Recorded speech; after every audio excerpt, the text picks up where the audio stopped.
Byzantine Catholic priest.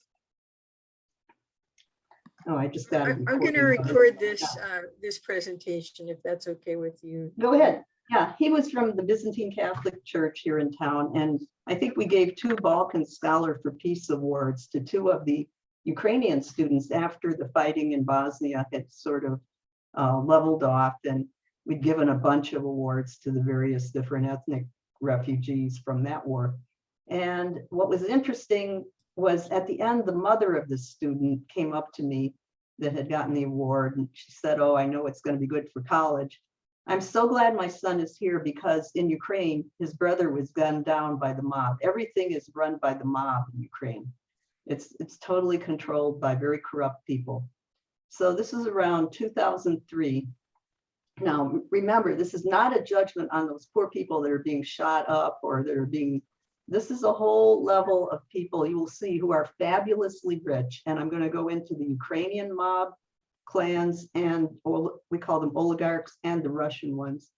Then they can go out of Ukraine. They have private planes. They're not going to get caught in any fighting. So please don't think in any way I'm trying to make it hard on people in that war. I just want to contextualize what I'm saying, that these oligarchs they can leave. They are not stuck there.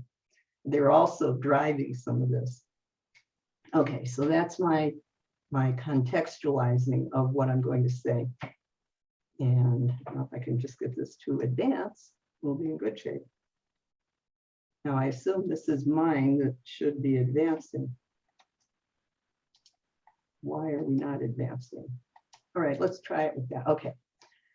If you recall, Ukraine's corruption has been mentioned over the years. It's not a huge secret. And those of you that remember Edgar Allan Poe's story, The Purloined Letter, remember that this letter that was the MacGuffin of the story was right there in plain sight, and that's why nobody could find it. So why is this silence on the layout of Ukraine's corrupt business and political class? Who benefits? Where will this lead? And what can we do about it? Now, I have to take you from ground zero because you've been very carefully protected from this information by the media. And I think there are no-go zones in the media where some of our political class, as you will see, are involved. Transparency International, and you can read what it says about it. I'll give you a couple seconds. And they're a well-known, respected group that rate countries in terms of their corruption, the impressions of corruptions, the hallmarks of corruptions. And I'll be giving you the US, the Russian, and Ukrainian. So, according to Transparency International, Ukraine rated 122nd out of 180. I think that's a bit rosy. There may be a halo effect because they're pretty close. They're with Russia pretty much on the corruption index. The United States, I don't know, I didn't put that back in, I redid this slide, is at 67 out of 180. Now, here is what Transparency International said in their summary. This has to do with privatization. And the people that ran all the energy, like Burisma, that Hunter Biden is part of, Mykola Zlochevsky, who became the president, these people were all commissars under the Russians. And they were the financial officers. They were under the Soviet system, I mean. They were the ones who had access to these businesses, and they certainly grabbed it all. I mean, poor Ukraine, they grabbed it all when it turned over. Very few people run that country and own everything. So here's from 1991. These are a couple of the key players, Ihor Kolomaisky, and he's taken a lot of positions to make himself very prominently Jewish. This is very important to him. Rinat Akhmetov, oh, I misspelled it there. It's Akhmetov. And he's from the clan, he's from the middle of Ukraine clan from Dnipro, that's sort of the middle of Ukraine. He's from the Tatar Muslim clan in Donetsk. He's the Donetsk Don, I guess you could say. Religious labels don't really have much to do with it though, but they're known by these, but it has no judgment on the people who are in these religions. It's just that this is a moniker for people in that part of the world. In fact, the Jerusalem Post talked about how unwelcome Kolomoisky was when he took over the, I guess it was the European Council of Jewish Federation, whatever it is, and they were not happy with him, but he managed to elbow his way into doing that. And the husband was explaining. Now, there's a woman in France who was at the Sorbonne, and she made this thing called the red team analysis. Could somebody please turn off your sound? Emily, was that maybe you? I don't know. So the red team is what people in our US Army use to simulate the activity of opponents when they're doing war gaming. And this Helen, I think it's Lavoie, created a map of the Ukrainian oligarch clans.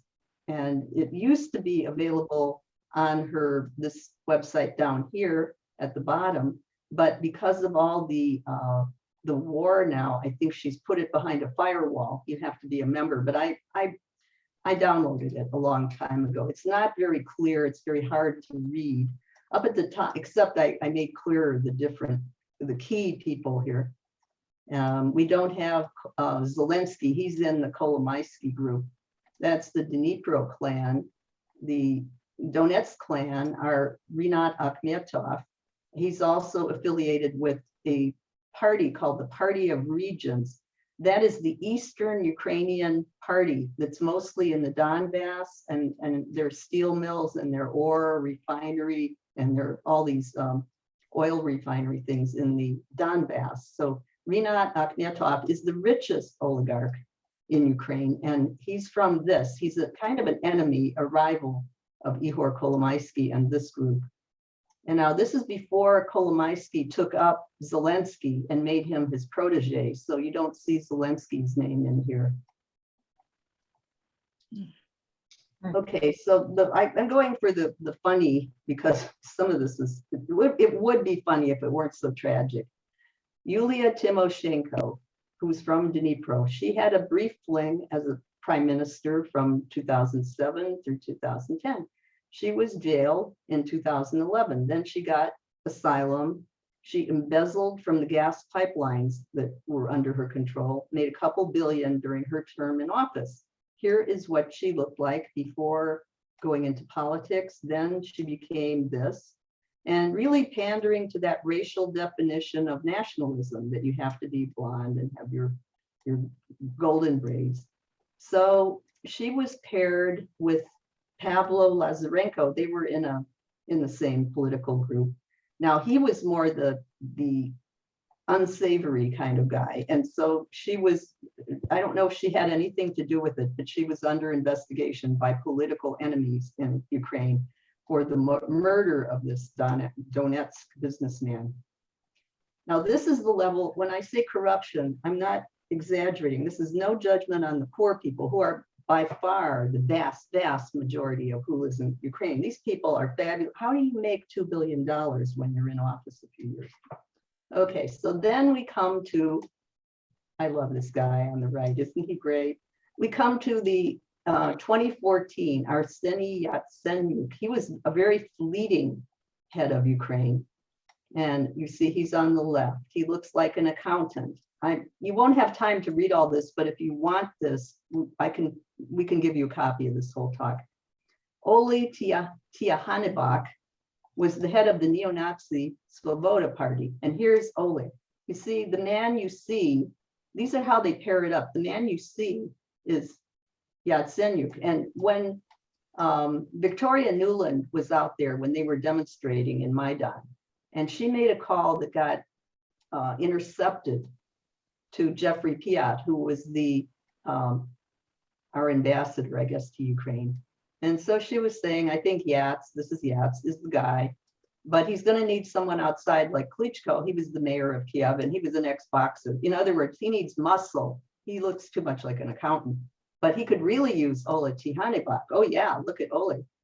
And so then it went on. And so this is this it's been passed around in a lot of the activist circles that she made this call and it leaked out. One of those leaks, like the Pandora Papers. So she was calling the shots who should be the ruler of Ukraine at that point. But it didn't turn out to stay Yatsenyuk. It became Petro Poroshenko, the chocolate king.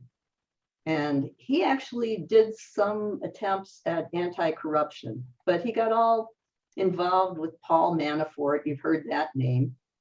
And so that tarnished him. He hired a Ukrainian ex-prime minister, I think, who was supposed to help him with corruption, but then he criticized him and then Poroshenko fired him.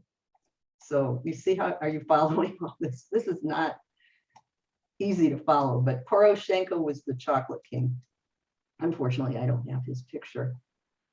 So he was the intermediate one that Volodymyr Zelensky has replaced, Petro Poroshenko. And he tried to get on a plane to leave, and Zelensky wouldn't let him leave a month or two ago. He wanted to leave, as a lot of the oligarchs tend to leave. Now, here's the Ihor Kolomaisky, who is the backer, strong backer of Volodymyr Zelensky. He owns Canal 1+1 that ran Volodymyr Zelensky's sitcom, Servant of the People, which is now a political party in Ukraine. This sitcom played for 7.5 hours the day before the election, which Zelensky won. Now, to get into Ihor himself, he's barred from the US. He stole 5.5 billion from Privatbank. Now, you're talking about public banking. This is private bank, his own bank, and he took all the money. So he's not allowed into the US, and he used a lot of this money laundered it in our Midwest. He bought up a number of big buildings in Cleveland. He also bought steel mills, I think in Harvard, Illinois, but he didn't do anything with these factories. So they were just let to decay. He didn't do anything productive with them. So this is the man who took up young Zelensky, a young man. And on the next slide, you'll see the cases against him.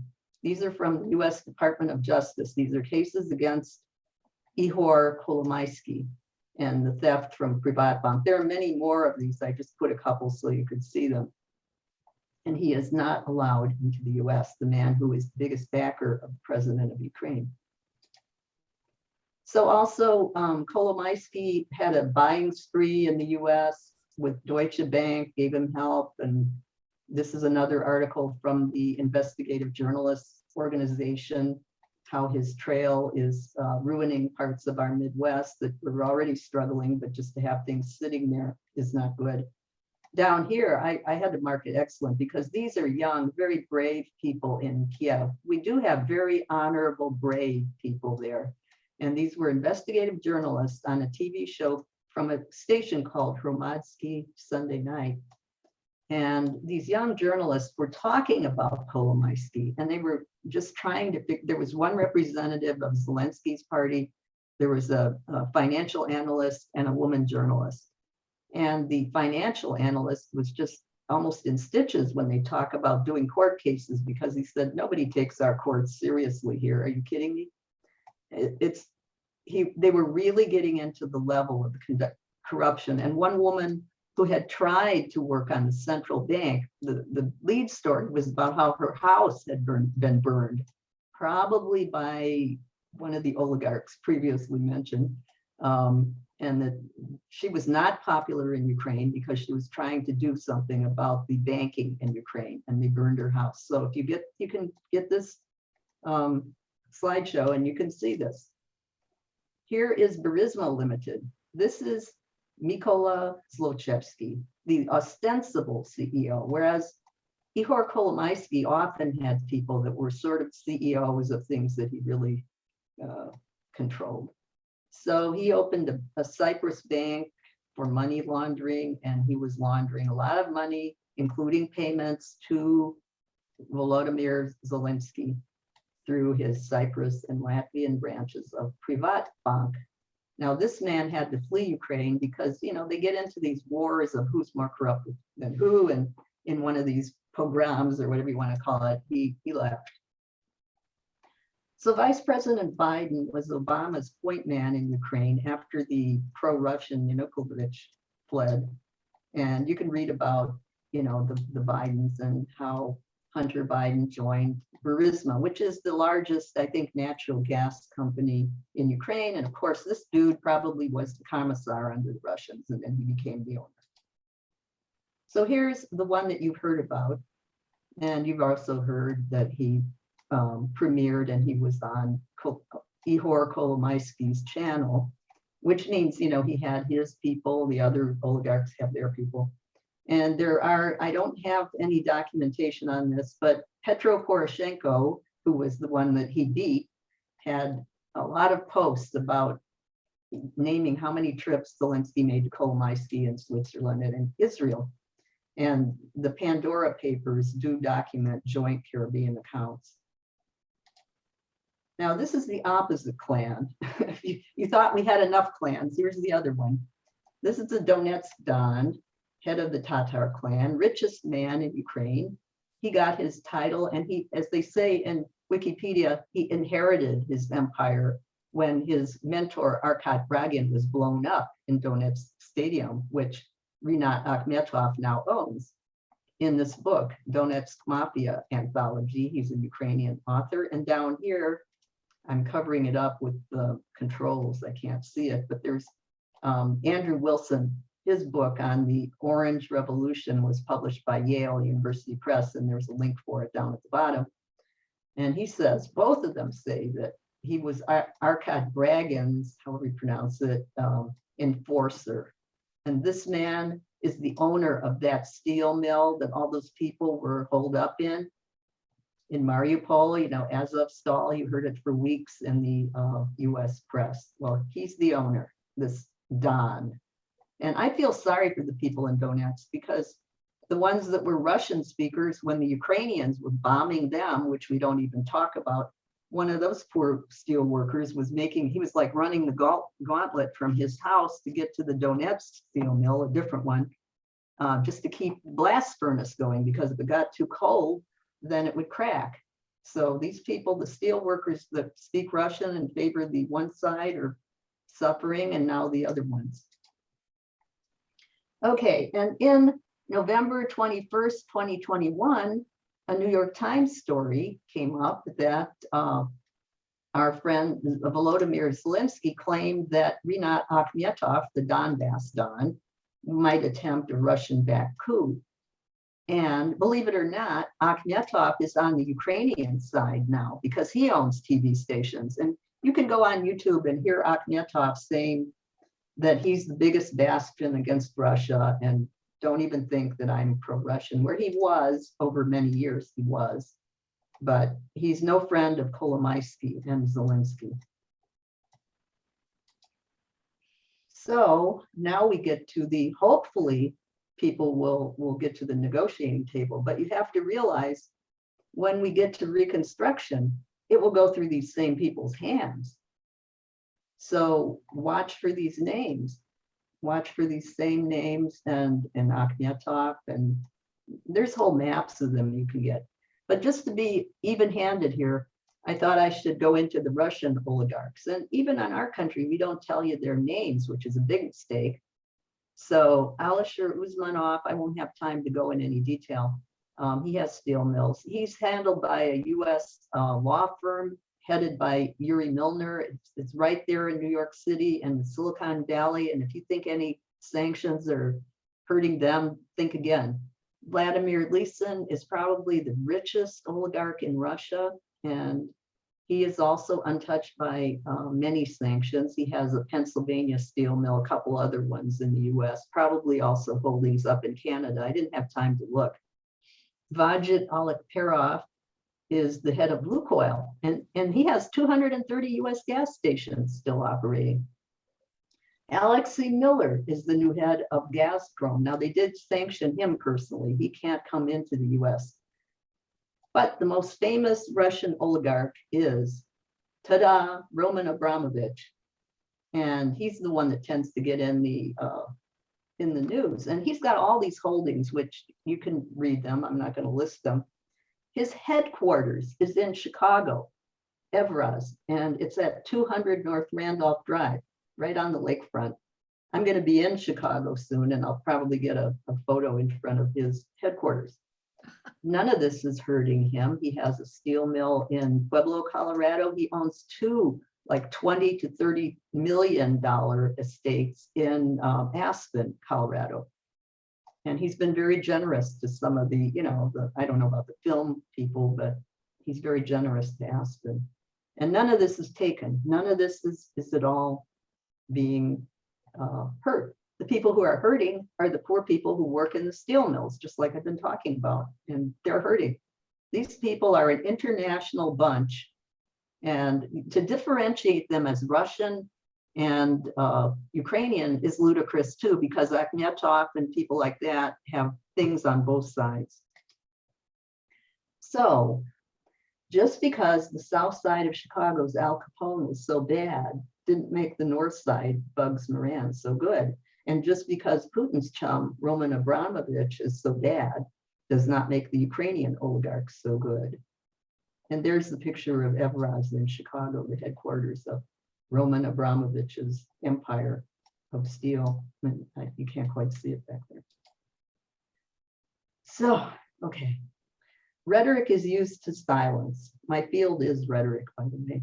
And kairos is a big thing in rhetoric. So people say, this is not the time to bring this out. We need to be united. They're so brave, no one should criticize.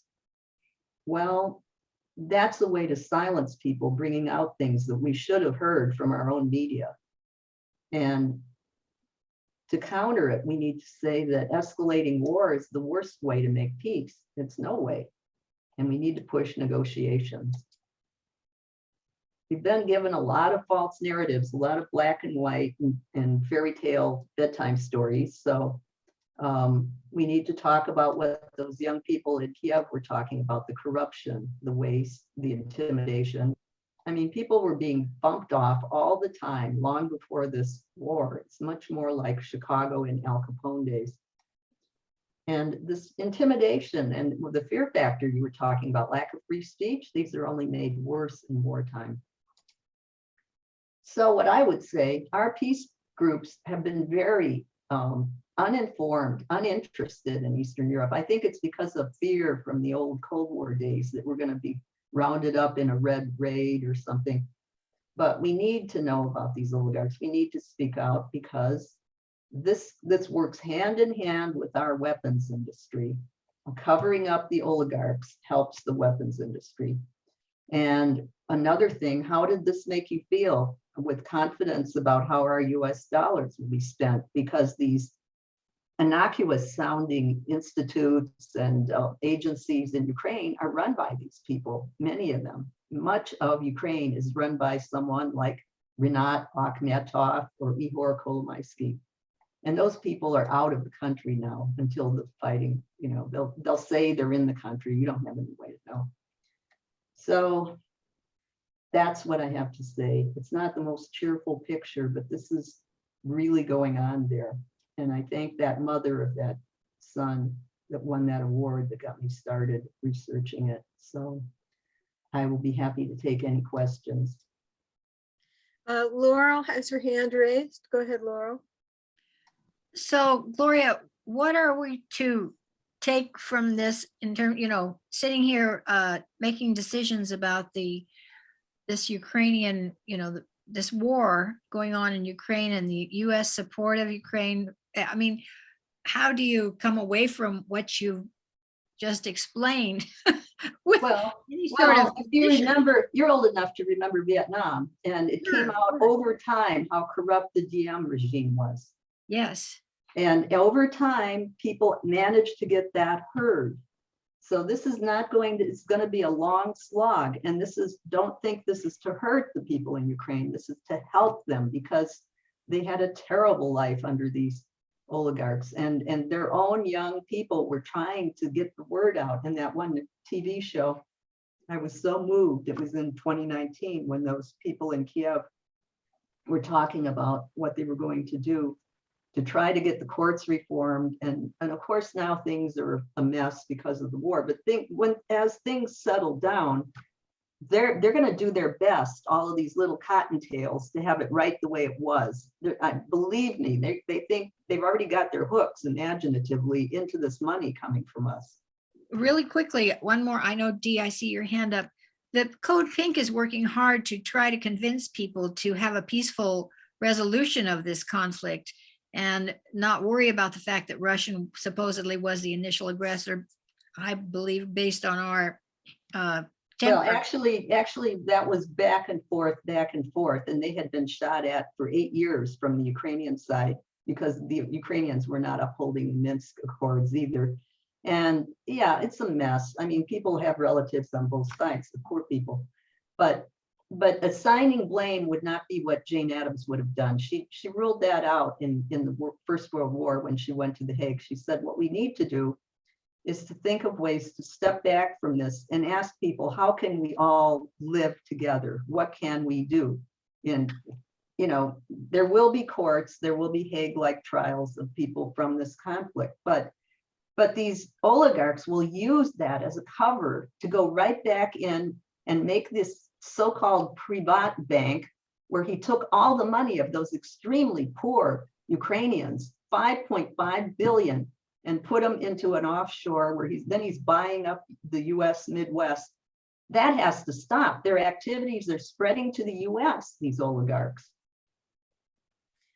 Tana Hartman asked, what are the US policy implications? It's kind of a follow-up question to what you were just saying, Gloria. Well, we have almost a solid wall of silence on this whole corruption issue. As you notice, you used to hear about it, if you remember, you used to hear, oh, they've got corruption problems. That has gone totally silent. So it's up to us to ask questions. And I haven't even heard Amy Goodman mention any of this. You mentioned Democracy Now! I mean, it's one of those WTF moments, is she ever going to mention any of this? So okay. That's important. You have to write to people. I don't know how we can dictate foreign policy, but people like Amy Goodman can make it known to thousands of people that this kind of corruption is going on. Absolutely. Raise hand. Go ahead. All I can think about is, what was it, like 800 billion, or was it 800 million we just sent to defend the Ukraine again? Meanwhile, our infrastructure is breaking down. There's mass poverty, people being killed walking down the street en masse here, and we're across the world like dealing with this battle of the oligarchs. And I've always thought from day one, that we should not be on the brink of World War III over, territory grabs. But my question to you, Gloria, and it's actually kind of a few questions, but you can probably sum it up. What do you think the real reason is for that war? Is it money? Because I think about the stories of the Russian soldiers robbing the Ukrainians. Apparently the Ukrainian citizens had more, wealth in terms of like laptops and things like that that they couldn't get in Russia. So is it money? Is it territory? Do they want, do the Russians want more territory? Is this a clash of male egos, or how do the Russian oligarchs connect to the Ukrainian oligarchs? Is that, an internal thing there too? They're just moving people around like pieces, or what? What's the reason for this? Thank you. That's a $64 million question, Gloria. Where'd she go? She might know though. I mean, she's done all this research. I would think that she would be able to connect. Gloria, you're on mute. Oh, I'm sorry. They're just giving a blank check, speaking of the Biden administration, and we don't know what people have on him because of these family involvements. There might be a have something on him factor too. But the blank check it should be scary. You hear this, oh, well, gee, they only asked for 50 billion. Let's give them another 20. Hey, 50 billion isn't enough. And look at the caliber of the people who run a lot of the institutions. So you can just imagine how much of it will get siphoned off. Yeah, in all wars, these kinds of It's things, money and weapons get siphoned off through black market and all of that. Tana has a question and then Janice. Okay, Tana, could you? Oh, all right. Oh, I'm not even muted. I'm just, the rise of oligarchs and the increasing consolidation of power and claiming of territories is nothing new. And it's especially accelerated in my lifetime. Mhm. Since World War II, the accumulation of wealth and the consolidation of political gains in ways that when I was young, we never imagined would happen again, like we saw with Citizens United, such, Mhm. and the overturning of Roe v. This is happening everywhere. I guess I'm wondering, I'm not surprised at all at this story from Ukraine, but it's happening everywhere. It's But we- happening here. One How problem is, do we make sense of it and decide, how do we fix the bigger systemic problems? okay, how are you answering what's being said about Zelensky? Nobody challenges it. Nobody talks, he was putting out a Father's Day message on the front page of my local paper, Zelensky. Oh, I mean, this man I'm is sorry, just- I read different press, but Well, the point is, you have to read the mainstream press to see what most Americans are buying into. And my okay. field is rhetoric. That's why I do read the mainstream press in Okay, addition to a lot of others. Fine. So, I mean, we're all silent, but we didn't have the information. So now that we have the information and you have plenty of documentation and you can check it from a number of other credible sources, this is not, something that isn't out there from a number of different sources. What are we going to do with it? Are we going to let Zelensky also get a free, trip that he's God's best, whatever? I mean, he's an artificial creation of the TV stations in Ukraine. Okay, and then Janice, Just you had a study more. question.